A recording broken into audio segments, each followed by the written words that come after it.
Watch me color the gorgeous painted flower clematis using all the marker shades from the newly released Artist Markers Set F and G.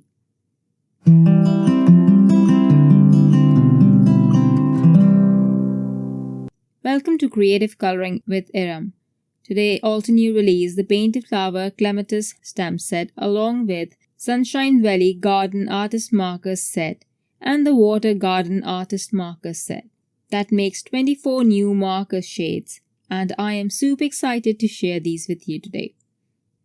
I have already stamped my image on Crest Solar White panel in permanent black ink, which is an alcohol marker friendly ink. And with me I have the Sunshine Valley Garden set first. Look at the beautiful colors. And as you know, it comes in this clear plastic thingy. I wanted to show you the beautiful packaging of these new markers. Look at these colorful florals on there, along with all the shades in the bands ending up with their names listed on the side.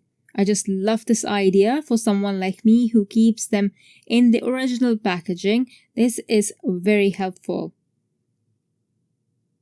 I'll show you how all the new colors look. But instead of making a shade card, I'll just color all the flowers in the shades that we have. Starting with the pinks. These pinks are from the cherry blossom family, by the way. I'll go from dark to light for all the color families, starting with a raspberry, and then I'll blend it out with rubelite.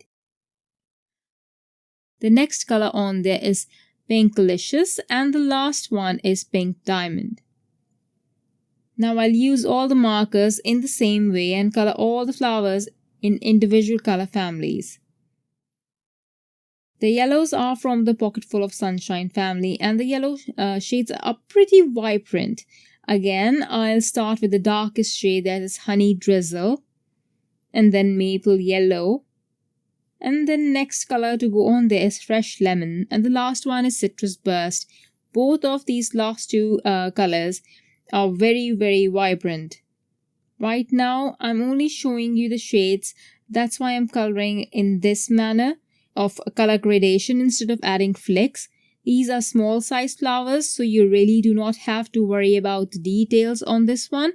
But as my coloring will progress, I will change the way I color the flowers to flicks, as I found that it looked better that way. For the leaves, I used Mountain Pine, Shadow Creek, Grassfield and Firefly. Now you can see the second set of artist markers here. This is the Water Garden set again. Beautiful imagery and all the colors are listed on the side here.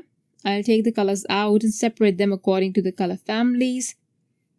I'll start with the purples, this Andromeda, and then Ultraviolet, then Hydrangea, and then Wisteria. For the teals, again I'll start with the darkest, that is Galactic Stream, then Teal Cave, then Aqualicious, and then Dewdrops. At first I used browns for one of the flowers by mistake, which I'll fix later by coloring over it with the vibrant yellows.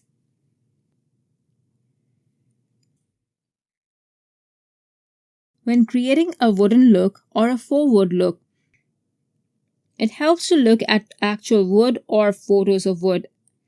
The patterns, the grain, and how it flows, bends, you will be able to replicate it better. Notice how I also use the bullet tip of the lightest marker by continuously going over an area. What this does is it actually picks up the color from a dark area, as I am using the lightest marker. The lightest marker has more alcohol content in it, so what it does is it reacts with the dark pigment and lightens it. I will achieve an opposite result if I use the darkest marker. I'll do that to create my wood grain. And you'll see I'll keep going back and forth between the colors and nips. I'll show you again how to color this palette. Start by applying the lightest shade, which is Vanilla Cream. Then add flecks of hazelnut. Make sure to add more of this on the edges to show shadow, and add detail with almond butter alcohol marker, going over the dark areas and making them darker, and then also adding more grain, which is just adding some vertical lines, but not continuous lines. Those would look like stripes, but these are more jagged lines.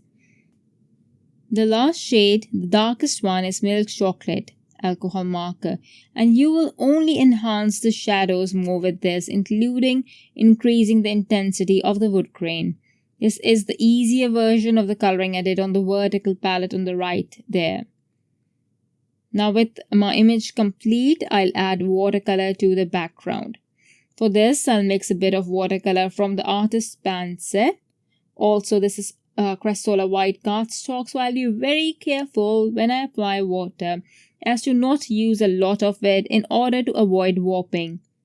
Also, be very careful as to not apply a blob of color right away. Always start with a light concentration, especially as it's not watercolor cardstock. So there's no turning back. You cannot pick up color back from this cardstock, since it's not watercolor cardstock.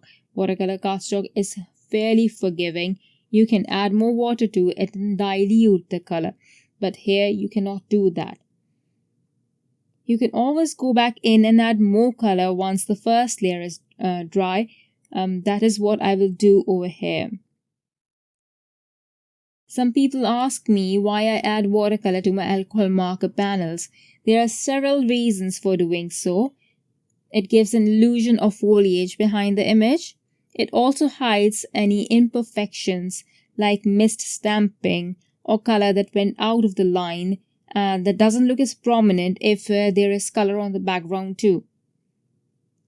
I'll also add a bit of rock collection to the background. What this does is it adds a nice dark shadow and depth. It also helps pop up the flowers and leaves a bit more.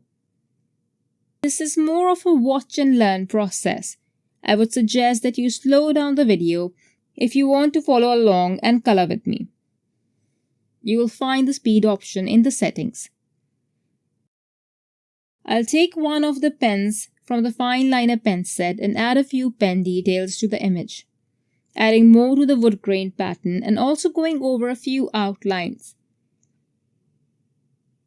You do not have to do this, but it also enhances the look. To take this a step further, I'll also add some white gel pen detail to the flowers, and this makes the flowers look super pretty and adds so much to the panel. Then I'll add a few fine black paint splatters. Again, this is not needed, but it is something that I do and I'm used to doing it, so I always add a little bit of splatter on my projects. Then I'll add a heat embossed fussy cut sentiment with foam tape. And that's it. I hope you enjoyed the tutorial and learned a few tips and tricks. Please leave a comment below to share which set of artist markers do you like best.